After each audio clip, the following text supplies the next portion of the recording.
All right, so with all the injuries at tight end, it just seems reasonable that the one tight end who's actually doing really well again is now injured. But overall, this is really reassuring news when the team says already that they don't think that it's a long-term issue. That makes me think that they already ruled out that it's an ACL on that Lockman's test where they basically adjust the knee forward and backwards. That means that they ruled out that it's likely not a significant PCL injury or a meniscus injury. It makes me think that the most likely injury that it would be is that MCL ligament there, which has that great blood supply and rarely causes more than a 1 to 2 week absence, to be honest. And in some cases, they can play through.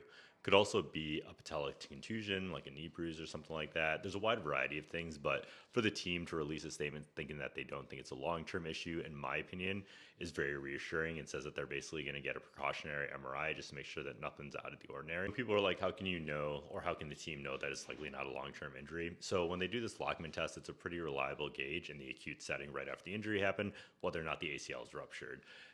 Just like that for the meniscus tear, there are tests that you can do to see whether the meniscus is catching, if it's locking, the mechanism of it, if there was a pop when he went down and some immediate swelling afterwards. So all these kind of factors indicate whether or not it's more of a benign injury. Also, if you had a clear mechanism where the knee stressed outwards and caused an MCL injury, that might be why they release this statement. But typically they wouldn't say that they don't think it's nothing when they don't really need to say anything at all, in my opinion. So that's why I don't think Tucker Kraft is going to be out for a long period of time.